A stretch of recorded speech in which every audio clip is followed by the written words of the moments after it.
Hello, hello, hello. Welcome to another episode of Make Art with Mrs. M. I have a portrait here that I drew with birds on my shoulders, flowers in my hair, and a botanical jungle feeling background in honor of an artist who loved to wear flowers in her hair when she did her self portraits. And she also loved to include little animals with her. Her name was Frida Kahlo.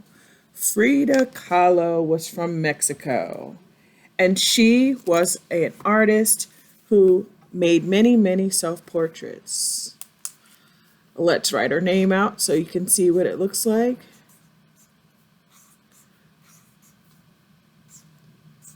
Today, I will show you how to make a portrait in the style of Frida Kahlo.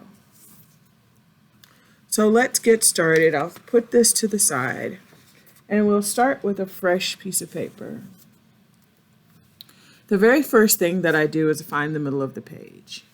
And once I do, I start with the letter U. I often tell the students that I teach that I could teach you to draw just about anything if you know your basic shapes and how to write your alphabet. And if you can do all of that, I can teach you how to draw cool things. So, Frida. Well, when she does her portraits, a lot of times she's facing forward. So that's what this face will do. We're starting with the letter U, which is a simplified version of how a face is shaped. Our heads are not circles, more like ovals, really more so like an egg. But for today, this will do. A U will do. In the middle of the U, I'm going to make a capital J, but I'm not going to put the line at the top. That will represent the nose.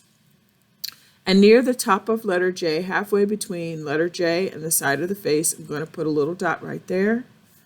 And halfway between the top of letter J and the side of the face, I'll put a little dot right there.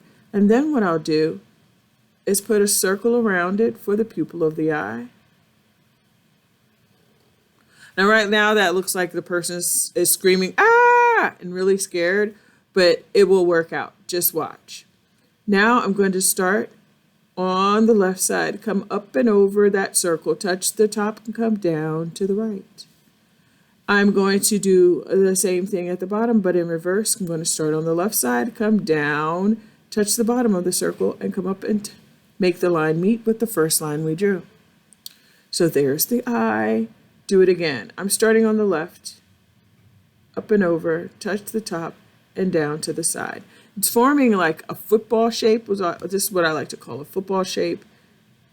Down to the bottom, touch, and voila.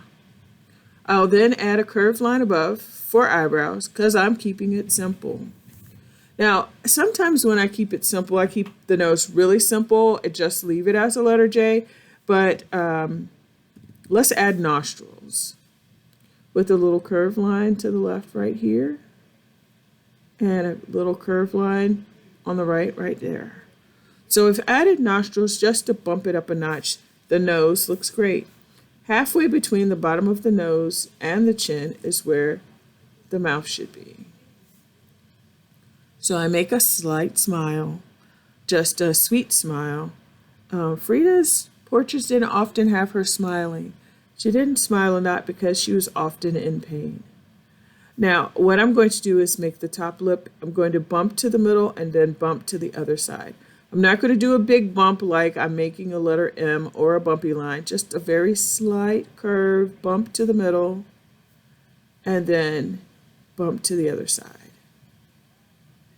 And then at the bottom, I'll add another curved line, come down, and curve back up. There's the chin, the lip, the bottom lip. So your chin is here, the sides of your head where the ears go, right about here. I made a little mark so you could see. Right about here, this is where the corner of the eye is. So where the corner of the eye is, that's where we'll start making the ear. We're going to curve up, curve around, and we'll end near where the bottom of the nose is. I'm using other body parts face parts of the face, to line up things so it can have a halfway decent proportion.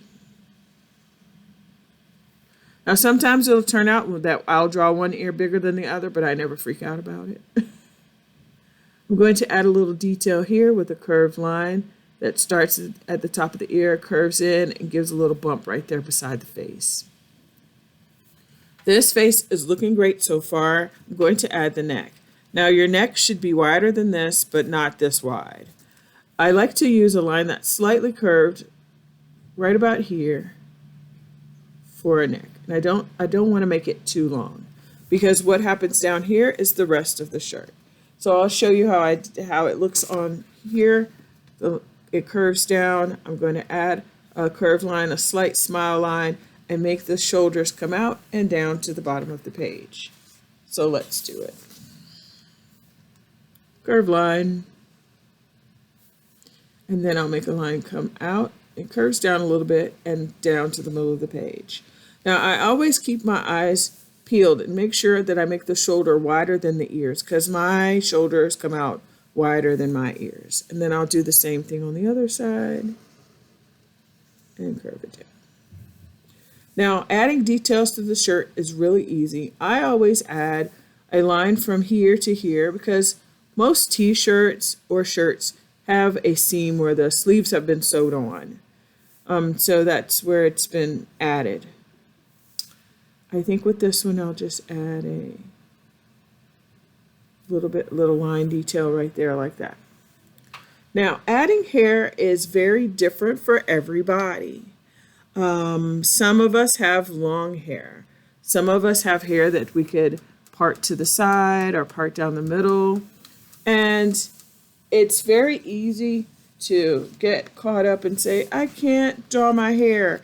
But this is me, I have very curly hair. And on the day that I made this, I had worn it sort of to the side. And the sides of my hair are very short. I want you to know that we all have hair that comes down and touches right above our ears. We all do. Most of us do. Even if you have a short haircut, unless you're severely bald, your hair comes down behind your ear or beside your ear. So I'll do this one as a boy, because I'm getting boy vibes from this face.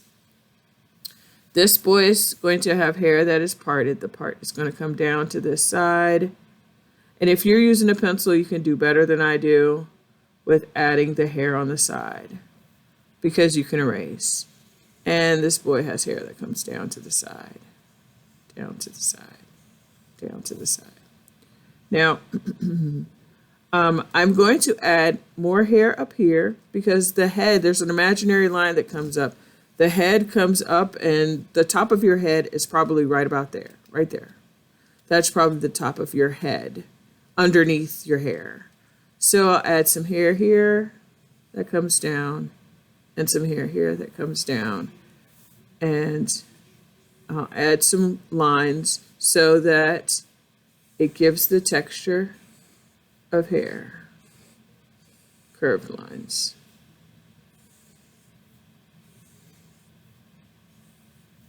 Very neat, very nice, very lovely. For the eyes, that dot might be a little bothersome to some of you. I just make a little shiny spot right there. And then with my black crayon or what have you, I do the pupil right there, pupil right there. And then when it's time to add color, I can add color however I see fit. So I'm going to grab one of these. But I'll leave that white area so it has a shine. So I'll give him some nice brown eyes. Brown eyes. There you go. I have some extra people that I drew earlier because I wanted to show different hairstyles. So let's take a look. If I was doing a girl with curly hair like me that maybe had braids, how would her hair look?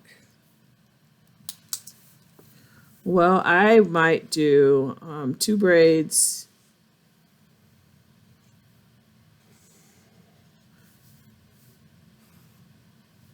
and add a ponytail holder of some sort. And remember how I said the top of your head goes way up here. All right, and for braids, I just add a bumpy line. Keep it simple, just a bumpy line. I'm not drawing every part. I'm going to add a little ponytail holder down here and a little curl. That's actually how I wore my hair when I was much younger. So the hair is coming down with a braid here and a bumpy line going the opposite way here, and a ponytail holder and a curl.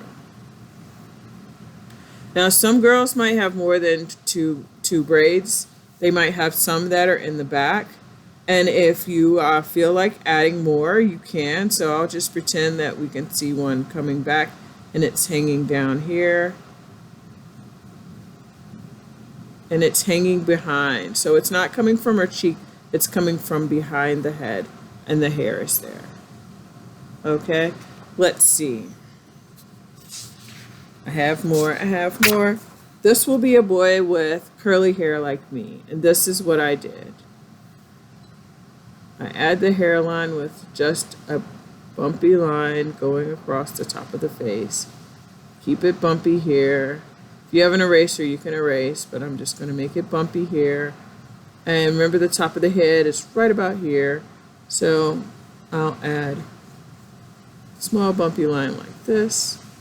Comes up and around and behind the ear. Easy peasy. So I have a boy, a girl, another boy. I think I can do a girl here. Okay, this girl has long hair that comes way down. I think I'm going to put a headband on her. So first I'll show the hair. And I'll use this line here as part of the headband. It comes up and over to the other side. And actually this right here, and if you keep going here, that's the shape that a face usually is. But I just used the U because I didn't want to have to deal with that line because I can't erase. I don't have an eraser. So here's the headband going over. And her hair is coming down, down, down her back. So it's behind her shoulder, so I make the line come here. And her hair is coming down, down, down her back. Like so, like that. And that's how her hair looks. And let's put some designs on the headband so we know it's a headband.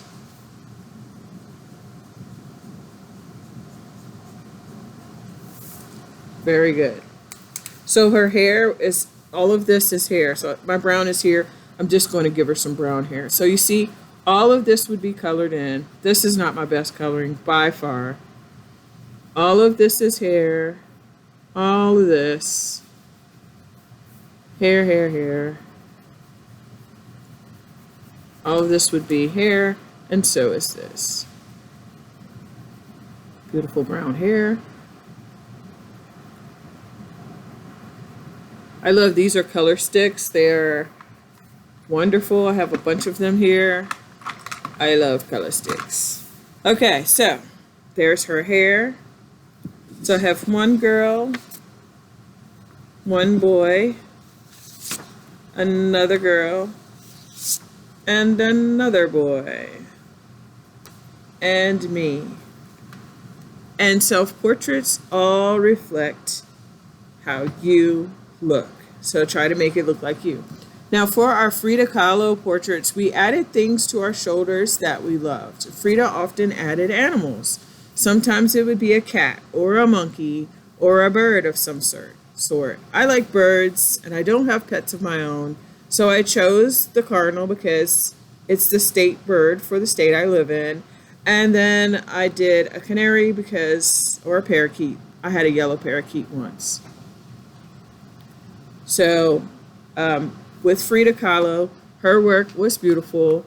Her style was wonderful, and she did lots of self-portraits. I hope you enjoyed this video. Please come back and we'll make more art some other day.